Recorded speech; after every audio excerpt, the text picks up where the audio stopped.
5 minutes avec Dieu et sa parole. Méditation du samedi 27 juin 2020.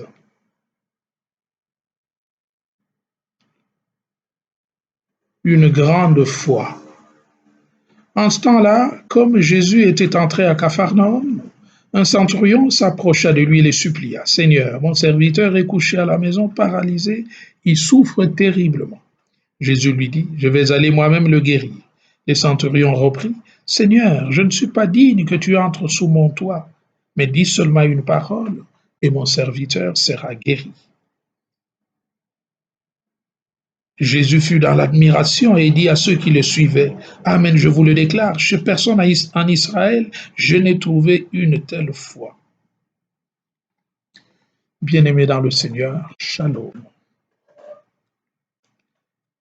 Pour souligner justement l'importance de la foi et son caractère incontournable dans la vie du croyant, Jésus dit à ses disciples, « Si vous aviez la foi et ne douteriez pas un seul instant, vous pouvez dire, vous pouvez faire ce que moi j'ai fait. » Et comme à cet arbre, vous pouvez ordonner, quitte là et va te jeter dans la mer.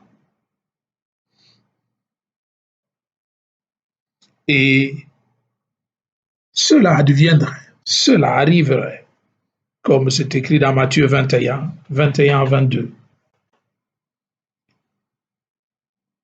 Faisons un mini-parcours à travers les Saintes Écritures pour découvrir ce que c'est la foi et pourquoi Jésus nous invite à la foi. La foi, c'est quoi en fait?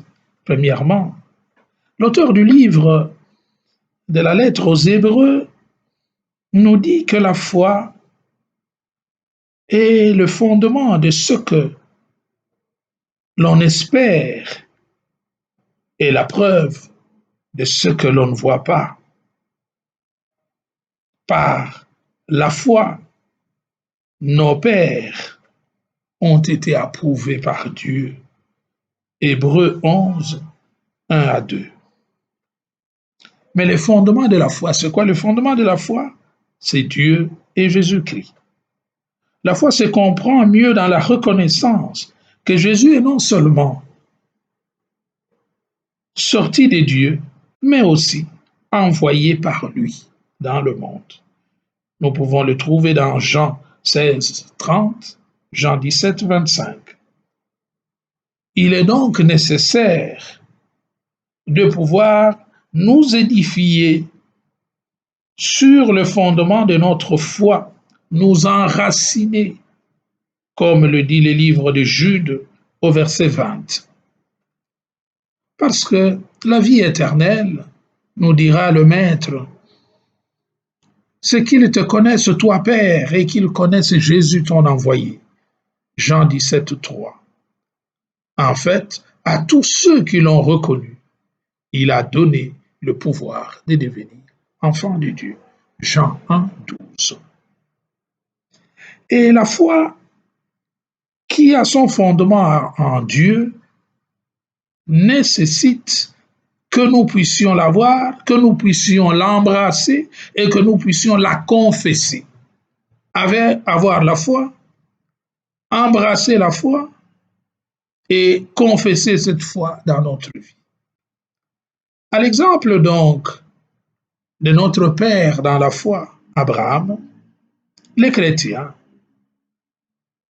doivent avoir foi en Dieu. Ils doivent embrasser la foi, c'est-à-dire se convertir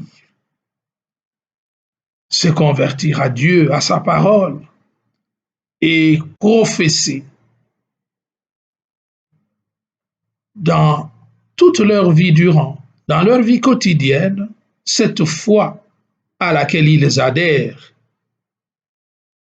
comme l'a confessé le centurion romain aujourd'hui. Et grâce à cette confession de foi, a obtenu la guérison de son serviteur. Nous pouvons les lire dans Genèse 15, 6, Actes 6, 7, 14, 1 et Actes 17, 12. Mais la foi aussi revêt certaines qualités. Quelles sont les qualités possibles de la foi? Une vraie foi suppose d'abord une certitude et une conviction irascible, c'est-à-dire une capacité à obéir sans hésitation. Comme nous le voyons dans les livres de 1 Samuel 17, 37 et 45, versets 37 et 45, où le roi David dit « C'est au nom du Seigneur que je me présente devant toi, Goliath, et au nom de ce Dieu-là, aujourd'hui tu sauras qu'il y a un Dieu en Israël. » Voilà, la foi, c'est cette capacité d'obéir à cette certitude qui nous meut de l'intérieur et qui peut nous faire confesser que avec le Seigneur, nous ferons des exploits. Donc ça, c'est la première qualité, la certitude et la conviction d'obéir sans hésitation à Dieu, parce que Dieu se révèle toujours auprès de ceux qui ont confiance en lui, comme nous pouvons le lire dans le livre de la sagesse au chapitre 1er, verset 2, le livre de Jean, l'évangile de Saint Jean au chapitre 11, à la mort de Lazare, ses sœurs viennent dire à Jésus, si tu étais là, notre fils, mais nous savons. Alors, Marthe lui dit, je sais que le Seigneur t'exauce toujours. Et nous pouvons le lire aussi dans Jacques 1, 6.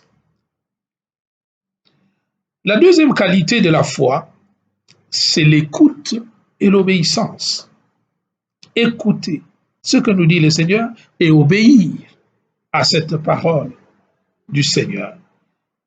Nous pouvons les trouver dans Genèse 7, 5, l'évangile de Saint Jean au chapitre 8, les versets 31 à 32, si vous demeurez dans ma parole, vous connaîtrez la vérité vous affranchira.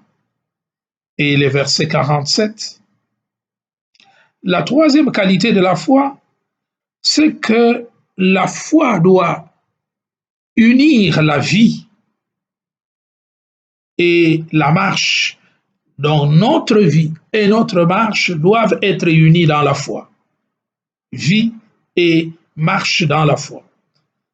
Sagesse 16, 24, 2 Corinthiens 5, 7. La foi aussi est ce qui permet d'assurer l'unité autour de nous. Si nous avons cru en un seul Seigneur, nous avons reçu un même baptême et nous confessons la même foi, alors nous devons être capables de manifester cette unité tangible des enfants de Dieu. L'unité autour de nous, comme nous pouvons le lire dans Éphésiens 4, 5 et 13. La foi produit les vertus théologales, la foi, l'espérance et la charité. Romains 8, 38. À cause de ce Jésus qui nous a aimés, eh bien, nous serons plus que vainqueurs et nous ne pouvons rien craindre. 1 Corinthiens 13, 13. Et la dernière qualité que nous pouvons mentionner aussi est que la foi doit produire les œuvres et la foi est manifeste et évidente au travers des vertus, au travers de la charité. Et Jacques nous dit que la foi sans les œuvres est morte. Et nous pouvons le lire aussi dans Jacques donc 2, 14, 26. Et la deuxième lettre de Pierre, au chapitre 1er, le verset 5, Galates 5, 6. La foi et les œuvres. Notre monde, disait la Gospa, la Madonna Medjugorje, a besoin de paix. La paix est le bien suprême auquel doit aspirer et aspire notre monde. Mais pour que le monde retrouve cette paix, il y a des conditions préalables. Et ces conditions préalables, disait la Madonna Medjugorje, c'est la foi, la conversion, la prière et les jeûnes. Apprenons cela, vivons de cela et nous apporterons à notre humanité cette cette certitude que Dieu la meut et la conduit sur le chemin d'éternité. Donne-nous, ô Père très bon, par les mains de Marie, notre Sainte Mère, une foi sereine et persévérante qui ne se laisse pas secouer par les doutes et qui se fortifie au milieu des épreuves. Amen. Ô toi Notre-Dame, jette ton regard de compassion sur nous qui recourons à toi. Seigneur Jésus, jette ton regard de compassion sur nous qui recourons à toi, et que le Seigneur vous bénisse, le Père, le Fils et le Saint-Esprit.